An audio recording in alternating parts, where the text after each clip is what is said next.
हिंदू हूँ, मोदी का भक्त नहीं हूँ, ब्राह्मण हूँ, मोदी का भक्त नहीं हूँ। आप लोगों को कसम है अपने हिंदुस्तान की, भाजपा को वोट मत दीजिएगा। पहले चरण में मुसलमान पे आ गए, दूसरे चरण में मंगलसूत्र पे आ गए। जो अपना मंगलसूत्र बचा नहीं पाया, दूसरे मंगलसूत्र की बात करने चला है।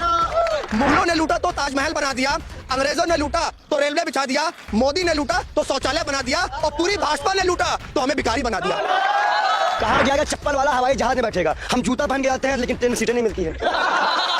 देश का युवा अग्निवीर बनेगा और अमित शाह का बीसीसीआई का सचिव बनेगा। ये दोगलापन मोदी जी नहीं चलेगा। पीएम केयर फंड में पैसा लेंगे चाइना के नाम से, इलेक्ट्रोल बॉन्ड में पैसा लेंगे पाकिस्तान से नाम से, और ये रिश्ता क्या कहलाता है? इस पर सवाल करो तो आप देश विरोधी हो जाओगे। चाय वाले बाबू को चाय लेके डूबेगी, चाय से बचेंगे 250 करोड़ रुपए चंदा गाय लेके डूबेगी। जितने वादे किए सारे झूठे निकल गए। अब तो आवाम हिंदुस्तान की ये चाह रही है कि अपनी बेटियों को सेव करना। बेटियां इनके राज में कहीं पे सेफ ही नहीं है। जिसका दिल चाहता है वो, मतलब कहना नहीं चाहिए, मैं कैमरे पे कहना चाह रहा हूँ कि जिसका दिल चाहता है, जैसे दिल चाहता है वो नंगा घुमा रहा है, छेड़े ले रहा है, उठाई लिए जा रहा है। एक गुंडा राज चल रहा है। 2014 के पहले जितने भी भाजपा में लोग थे वो अपने बाप से पैदा ही नहीं हुए।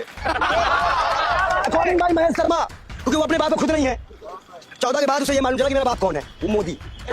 हिंदू हूँ, मोदी का भक्त नहीं हूँ, ब्राह्मण हूँ, मोदी का भक्त नहीं हूँ, ये स्पष्ट करना चाहता हूँ पहले आपसे। और पहले चरण में पहले चरण की वोटिंग हुई। मोदी जी ने कहा कि कांग्रेस ने कहा था, मनमोहन सिंह जी ने कहा था कि मुसलमानों का पहला हक देश की संपत्ति पे, जबकि मनमोहन सिंह का ऐसा कोई बयान नहीं है। 9 दिसंबर 2006 को मनमोहन सिंह जी ने कहा था कि देश की संपत्ति में किसी का हक है तो जल, सिंचाई, जाति जनगणना, अल्पसंख्यक, महिला, ये सब इन्होंने कहा था कि, लेकिन मोदी जी ने देश को तोड़ने का काम किया है। पहला चरण हिंदू मुसलमान पे हुआ, दूसरा चरण मंदिर मस्जिद, तीसरा चरण वेज नॉन वेज, चौथा चरण मंगलसूत्र। अभी देखते जाइए, ये तीसरे चरण में मन से रोएंगे, कहेंगे भाइयों बहनों इस बार आखिरी बार मुझे जिता देना। ये भीख मांगेंगे इस बार। जैसे राहुल गांधी ने भी कहा कि कुछ दिनों में नरेंद्र मोदी स्टेज से रोने लगेंगे, ऐसा क्यों कहा, क्या लगता है? अब देखिए ना, पहले चरण में मुसलमान पे आ गए, दूसरे चरण में मंगलसूत्र पे आ गए। जो अपना मंगलसूत्र बचा नहीं पाया, दूसरे मंगलसूत्र की बात करने चला है। अरे जो अपनी बीवी का नहीं हुआ वो देश का क्या होगा? इन्होंने कहा था 2014 का संकल्प उठाए, 2019 का संकल्प उठाए, कहा था हर साल 2 करोड़ युवाओं को रोजगार देंगे, मतलब 10 साल में 20 करोड़ रोजगार मिलना चाहिए, नहीं मिला। देश का युवा अग्निवीर बनेगा और अमित शाह का बीसीसीआई का सचिव बनेगा। ये दोगलापन मोदी जी नहीं चलेगा। तो क्या लग रहा है, आज जैसे दूसरे चरण की वोटिंग हुई सुबह से, लोग कहीं ना कहीं इस बार के चुनाव में घर से कम निकल रहे हैं, वोट देने नहीं जा रहे, क्या कारण? देखिए, आपने खुद ही कहा कि मणिपुर में ज्यादा वोटिंग हुई है, क्योंकि हाँ मणिपुर में, क्योंकि नहीं राज्य छोटा है लेकिन घटनाएं बड़ी हैं। मैं आप समझ रहे होंगे मैं क्यों कह रहा हूँ, क्योंकि मणिपुर में महिलाओं को नंगरों से टहलाया गया है। मणिपुर जल रहा है पिछले 8 महीनों से, लेकिन देश के बेशरम प्रधानमंत्री, देश के झूठे प्रधानमंत्री मणिपुर नहीं जा पाए, मणिपुर पे बोल नहीं पाए। ये क्यों? क्या मणिपुर भारत से बाहर का है? क्या मणिपुर आपका हिस्सा नहीं है? मोदी जी देश का हिस्सा नहीं है क्या? आप वहाँ के प्रधानमंत्री नहीं है? मणिपुर जल रहा है, वहाँ की बहनें हमारी बेटियां हैं, हमारी माँ है, हमारी बहन है। उन माओ के आंसू को देखिए जिनकी लड़की को नंगरस करके टहलाया गया था। अब उन आंसुओं को पहुंचिए ना। आप मन से रोने लगते हो। देश का प्रधानमंत्री रोता हुआ अच्छा लिखता है क्या? आपका तो 56 इंच का सीना है, फिर रोते भी हो। 5 और 6 के बीच में गैप है, वो 56 इंच नहीं है। चीन के लोग अरुणाचल प्रदेश में कब्जा कर रहे हैं, ये मैं नहीं कह रहा हूँ, सैटेलाइट की तस्वीरें कह रही हैं। अरुणाचल प्रदेश में कब्जा कर रहे हैं, इस पे बोलने वाला कोई नहीं है। संसद पे हमला हो जाता है, इस पे बोलने वाला कोई नहीं है। देश में 45 सालों से ज्यादा बेरोजगारी आज है, इस पे बोलने वाला कोई नहीं है। कितने एम्स बनाए, कितनी यूनिवर्सिटी बनाई, कितने रोडों का निर्माण किया, ये बता नहीं पाएंगे। पीएम केयर फंड में पैसा लेंगे चाइना के नाम से, इलेक्ट्रोल बॉन्ड में पैसा लेंगे पाकिस्तान से नाम से, और ये रिश्ता क्या कहलाता है? इस पर सवाल करो तो आप देश विरोधी हो जाओगे। देश का युवा है, लोकतंत्र है, सवाल करके रहेगा, और देश के कायर प्रधानमंत्री को जो मुद्दा नरेंद्र मोदी बार बार जिक्र कर रहे हैं मुसलमानों का, तो इस बार तो जनता नहीं आ रही ना मुसलमानों के मुद्दे पे। जो मेरे मुद्दे हैं देश के युवा के मुद्दे हैं, महंगाई, बेरोजगारी, शिक्षा, स्वास्थ्य, अच्छा वातावरण, एकता, भाईचारा। लेकिन मोदी जी के मुद्दे क्या हैं? हिंदू मुसलमान, भाइयों बहनों, मंदिर मस्जिद, Bharat Pakistan, mangalsutra, veg non veg. यह प्रधानमंत्री की शिक्षा है। एक सवाल और, देश के प्रधानमंत्री का स्तर तो इतना गिर गया है कि शौचालय के बाहर इनकी तस्वीर लगी है, लेकिन किसी भी यूनिवर्सिटी और कॉलेज के बाहर इनकी तस्वीर नहीं लगी। एक शायरी कहना चाहता हूँ, मुगलों ने लूटा तो ताजमहल बना दिया, मुगलों ने लूटा तो ताजमहल बना दिया, अंग्रेजों ने लूटा तो रेलवे बिछा दिया, मोदी ने लूटा तो शौचालय बना दिया, और पूरी भाजपा ने लूटा तो हमें भिखारी बना दिया। नरेंद्र मोदी का नारा है जो लगातार वो कहते हैं सबका साथ सबका विकास नहीं हो रहा है। अपना साथ अडानी का विकास। रात में लिस्ट मंगाते हैं और सुबह देश को बेच देते हैं। ये मोदी की सोच है। ना मोदी की नियत साफ है, ना नीति। मैं दोनों का विरोध करता हूँ। अगर आपको चलाना हो मेरे गड्ढे उल्टे तो चला दीजिएगा, नहीं डरता हूँ। मैं राहुल गांधी का सिपाही हूँ। नफरत को हराएंगे, मोहब्बत को जिताएंगे। मैं यही कहने आया हूँ। जो हर तूफान से टकराए मैं वो आंधी बनाऊंगा। नए अंग्रेज आए, नया गांधी बनाऊंगा। मैंने उस दौर के गांधी को नहीं देखा था, लेकिन आज के दौर के गांधी को जरूर देखा है। उसका नाम राहुल गांधी है, जो हजारों किलोमीटर पैदल सड़क पर चला, सारी सुख सुविधाओं को छोड़कर। लेकिन नरेंद्र मोदी 10 किलोमीटर पैदल नहीं चल पाएंगे, ये बात है आपसे। 10 साल में एक प्रेस कॉन्फ्रेंस नहीं कर पाए, ये देश का कायर प्रधानमंत्री ही कर सकता है। 10 साल में किसी मीडिया का इंटरव्यू नहीं दे पाए, ये कायर प्रधानमंत्री कर सकता है। किसी युवा से चर्चा नहीं कर पाए, लेकिन अंजना ओम मोदी, सॉरी अंजना ओम कश्यप, उनका नाम मोदी ही है। उनकी जो सोच है ना मोदी वाली है। ना खाऊंगी ना खाने दूंगी, ना सच बोलूंगी ना। काम कर रहे हैं वो लोग। क्या काम कर रहे हैं? नहीं, मैं आपको सवाल नहीं कर रहा हूँ। वो गोदी मीडिया है, वो गोदी मीडिया, पैसा लिए हैं वो लोग।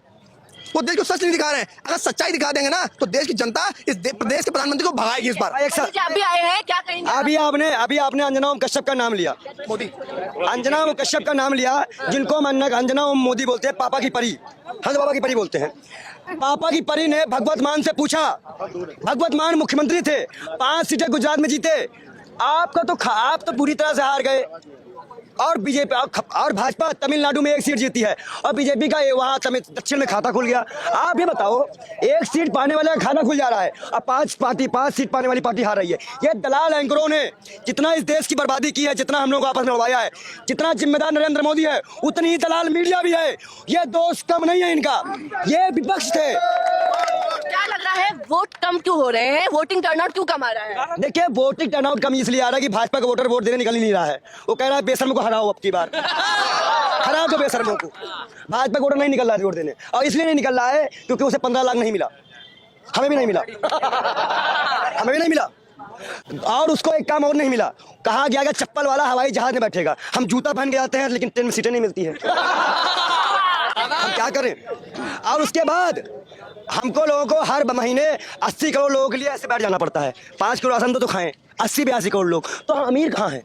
हम तो गुलाम हैं मोदी के। 80 करोड़ लोग गुलाम हैं मोदी के, और ये गुलामी हम तोड़ देंगे, नरेंद्र मोदी को भेज देंगे ऐसा कहीं। लग रहा है कि प्रधानमंत्री और भाजपा के तमाम बड़े नेता सिर्फ कांग्रेस के घोषणा पत्र पर ही जिक्र कर रहे हैं कि मुसलमानों को बांट एक लाइन में बता दूं, संपत्ति दे एक देंगे, लाइन में बोल दूं, मंगलसूत्र छीन क्योंकि लिया हाँ, जाएगा। क्या कह रहे हैं? कांग्रेस का संकल्प तो भाजपा का जुमला पर मैं स्पष्ट करना चाहता हूं, दोनों का अंतर क्या है। कांग्रेस के संकल्प में 30 लाख नौकरी का वादा है, भाजपा के जुमले पद में कोई जिक्र नहीं है। कांग्रेस के संकल्प में एमएसपी की कानून गारंटी का वादा है, भाजपा के जुमले पद में उसकी कोई गारंटी नहीं है। महिलाओं को हर साल 1 लाख रुपए देंगे, कांग्रेस ने कहा है, लेकिन भाजपा के जुमले पद में उसका कोई जिक्र नहीं है। कांग्रेस के संकल्प में कहा है कि मणिपुर में शांति स्थापित करेंगे, भाजपा के जुमला पद में इसका कोई जिक्र नहीं है। कांग्रेस ने कहा है किसानों का कर्जा माफ करेंगे, भाजपा के जुमला पद में कोई इसकी वो नहीं है। ये सच्चाई है। 70,000 करोड़ का ऐतिहासिक कर्जा मनमोहन सरकार नहीं माफ किया था। कोई दलाल भाजपा और मोदी नहीं आए थे, कोई भाजपा मोदी नहीं आया था। और एक बात मैं और बता दूं, जो अब 2014 के पहले जितने भी भाजपा में लोग थे, वो अपने बाप से पैदा ही नहीं हुए। अकॉर्डिंग बाय महेश शर्मा, क्योंकि वो अपने बाप को खुद नहीं है। 14 के बाद उसे ये मालूम चला कि मेरा बाप कौन है, वो मोदी।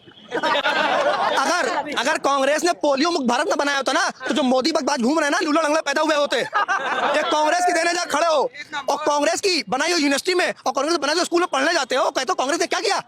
जब आपकी माता पिता बीमार होते हैं, मैं कहना नहीं चाहता लेकिन कहना पड़ रहा है, तो उसी अस्पताल में जाते हो जो कांग्रेस ने बनाया था। तब कहते हो कांग्रेस ने क्या किया। अगर कांग्रेस ने बनाया ना होता मोदी जी ना, तो आप बेच ना पाते। एम्स बनाना तुझसे करना क्या, रेलवे का निर्माण करना तुझसे करना क्या।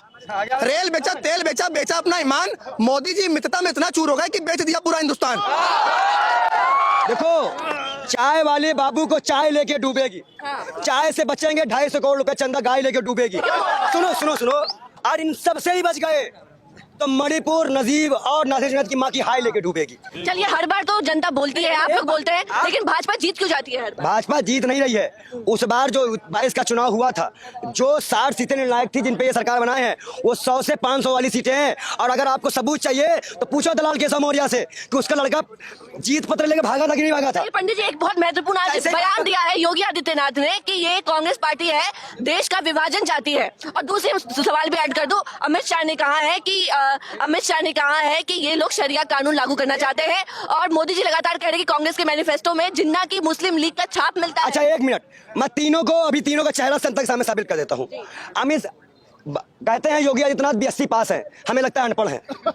मुस्लिम लीग के साथ सरकार हमने नहीं बनाई थी, संघियों ने बनाई थी, हमने नहीं बनाई थी। दूसरा, मोदी जी ने क्या कहा, मुझे ने कहा कि हमने मैनिफेस्टो में कांग्रेस क्या कर जाती है, कांग्रेस में मुस्लिम लीग के छाप मिलता है। आप ये बताओ, कांग्रेस के मैनिफेस्टो, बहादुर शाह जफर के पास, जिन्ना के मजार के पास हमारा बाप तो गया नहीं था, गए तो संघी गए थे। अब अगर आप जा रहे हो, जाने मनाही नहीं है, आप मक्का जाते हो, मदीना जाते हो, मिस्र जाते हो, अल्लाह अल्लाह करते हो, हमें उससे भी दिक्कत नहीं, क्योंकि हमारे हिंदुस्तान का कल्चर है।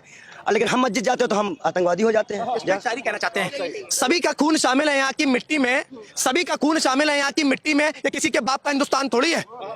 हिंदू भी है, मुसलमान भी है, सिख भी रहेगा, ईसाई भी रहेगा। अगर किसी को भागना होगा तो नरेंद्र मोदी भागेंगे, अमित शाह भागेंगे। एक सेकंड, और अमित शाह पे बयान